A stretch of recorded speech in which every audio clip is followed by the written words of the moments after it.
So, and I was telling him on the way here, I was like, talk about range. In the same year, you worked on Look What the Cat Dragged In and Master of Puppets. Master of Puppets and Stryper. And Dokken, I think, was that same year. There were 7 albums in the top 200 at the same time. That's wild. Wow. You had your hands full. And 4 of them in the top 40. Wow. At the same time. Nice. Incredible. Yeah. So, how overwhelming was it for you in those days? I mean, like, you know what? Round the clock. I didn't even. You mean the workload? Yeah. The workload from 1985 till 1989. I worked every single day. Yeah. And between 12 and 15 hours. If I had a day off, I was traveling from Chicago to LA. That was my day off. Wow. But every single day, Christmas, New Year's, every single day. And it's so bad I when was you're doing what close you love, to though, a right? nervous breakdown. Oh, really? At the end of that, Yeah. I did Alice Cooper and then Bonfire from Germany. Yeah. And if there wouldn't been a band that spoke German, I probably would have killed somebody. It was nice to hear some And then I familiar went on voice. vacation and reloaded. And, Yeah. but that was a tough time. But in that time it was everything. It was 2 Bonfire records, 2 White Lion records. It was a Skid Row record. It was Stryper. Yeah. It was Dokken, and 2 Dokken records, I think. Yeah, and all that stuff. That's wild. was in that time. All big bands. Steve Jones I worked with. Yeah, I like that. And it was just a lot of records in that time. Well, talk about the Poison guys. What were your thoughts on them when they? Well, Poison, I got approached by Rick Browdy. He was the producer, and they had just it was a first album for a new band, and they were more of a party band than a musicians kind of band. Right. So. And to the day, they talked to me about it. So they came to me and they go, okay, we got $5,000 to mix the whole album, or we can give you 1 point. And I listened to it and I go, I take the $5,000. You didn't think it had a chance? It was just, the recording was so bad. Yeah. It was so bad. And then to the day when I walk into the dressing room and Cece goes, "There's Michael. I take the $5,000 Wagener." So but he likes to stick it to you. Yeah. It became, and they became big for a different reason. Yeah, people had a good time, and well, it's all valid. Yeah, But we did the record. Oh, Metallica was in that same time. The difference between That's Poison and Metallica. And I think serious that was range. right in a row. Wow. Well, okay, so then you go to Metallica. Obviously, you had to have been impressed with the playing on that stuff. Yeah. Yeah. Oh yeah, Metallica was great. Yeah. But at the time, they were just a normal band. Right. That they became the biggest metal band in the world. Yeah. Same with Motley Crue. Right. The biggest type band like that in the world. Yeah. Yeah. And you'd never know. Right. And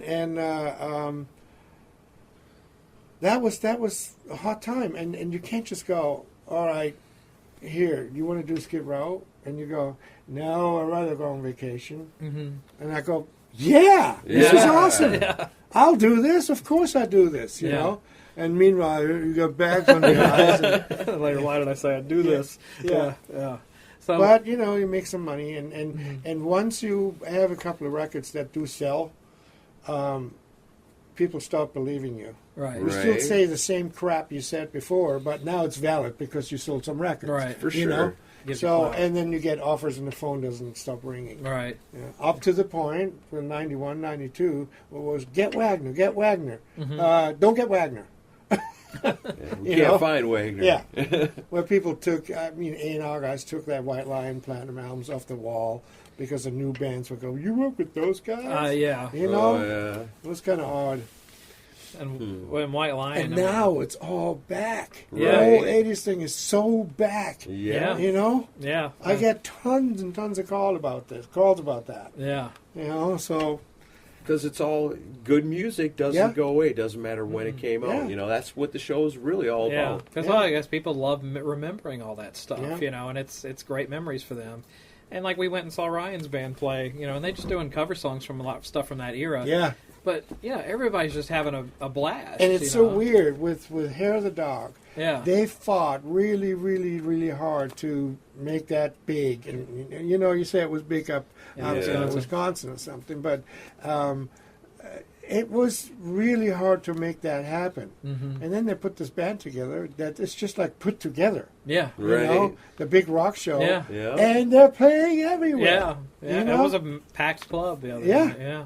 It was crazy, and I've even had people message me because I've heard them on our show, and I was talking about going to see them, and like people say, "How can I find out more about Big Rock Show? I want them to come play my town." And I'm like, "I'll tell them." Yeah. But so they're already getting traction, Yeah. But and they go on boats and cruises and But what you mentioned, White Lion. Vito Bratta is kind of an enigma. Like you don't ever hear about anything about him anymore. Right. What was he like back in those days? Well, Vito was amazing. Yeah. Vito is in my top 3 of favorite guitar players. Very top 5. Let's say that. I've worked with so many good people. Yeah. But Vito was just like a dream to work with. He practiced his sound. Mm-hmm. Like Lynch, they would have a sound.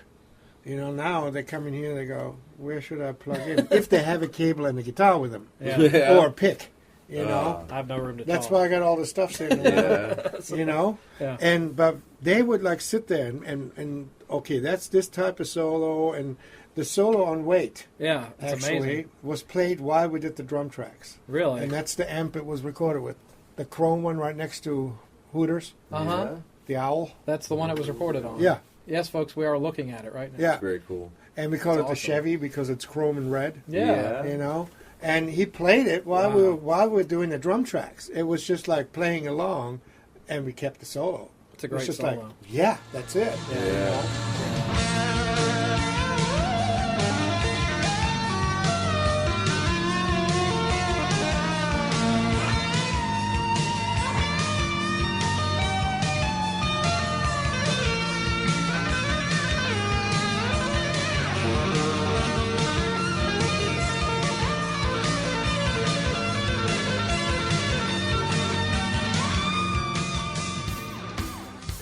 Listen to the Decibel Geek podcast on your iPhone, Android phone, BlackBerry, and WebOS phones with Stitcher.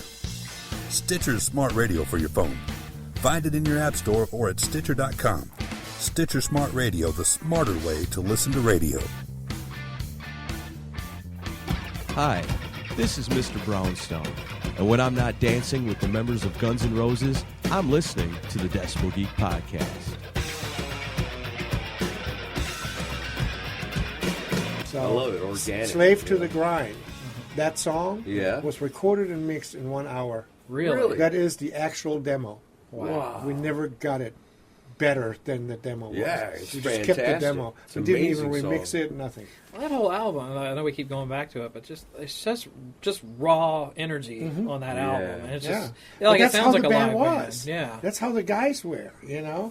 And you can imagine, after selling 10.5 million records on the first Skid Row record, you go into the studio, there's a little bit of pressure. Right. Yeah. A little bit of pressure yeah. to not fuck up and make another great album. Sure. And I think we did it. Even Yeah. though Oh, yeah. first album still sells about 3 times as much as Slave to the Grind. Really? does. Really? Huh. Yeah.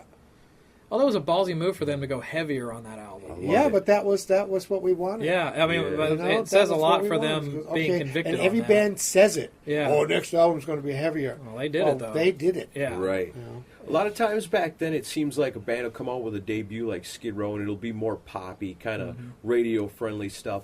And then the second album comes back, and it's heavy like Slave to the Grind was. Right. Once they've come out with that debut on the first one, are they back then kind of following a formula of what's No. popular and then get to do what No. they want to do?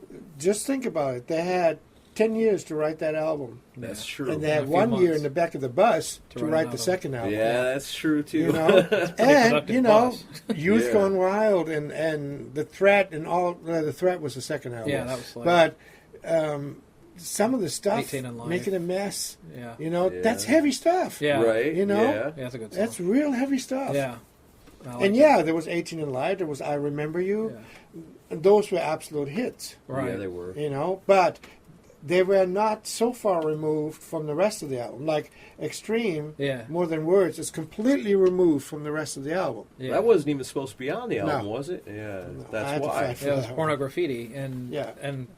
oh, yeah, you've worked with some amazing guitarists. I mean, Yeah, that's what I say. I mean, Nuno. Zach Yeah. and Yeah. Nuno, Right. Vito, Lynch, Yeah, you know, Impellitteri, yeah. you know. It's- I mean, the list is goes on You've forever. seen a bunch of the great ones up close. So Yeah.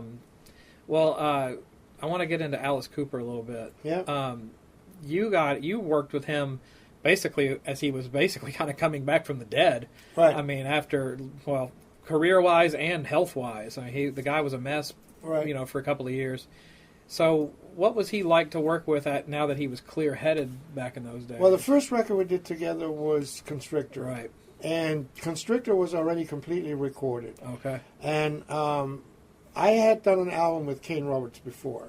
Kane and I were still thick friends. Yeah. Muscle You know, I man, mean, we guitar don't, we player, don't see yeah. each other that much anymore, but we're still friends, Great and we guitar call each player. other on the phone, and you know, Yeah. one of 3 people out of L.A. that I'm still in contact. Oh, really? with. Yeah, from 12 million. Oh, wow. So, and Kane was in Alice's band. Yeah. Joined Alice's band, and they had recorded this record, and they had recorded it with a drum machine, and the drum machine was programmed by a drummer that put every fill that he never could play onto that record. Uh-huh. So we had to redo that. Right. You know, and then remix it, and we recorded some more stuff, and so it was more of a fixing job. Right. You know, and at the same time, MIDI came out. Yeah. So Kane walked into the room and goes, you know what?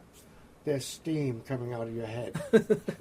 I was like so much into it for days, you know, to figure this out. Right. Why doesn't that work? And you know, so but we did it, and Alice was there, but we didn't record that much. It was Yeah. more mixing. Okay. And then on Raise Your Fist and Yell, I produced the whole record. Yeah.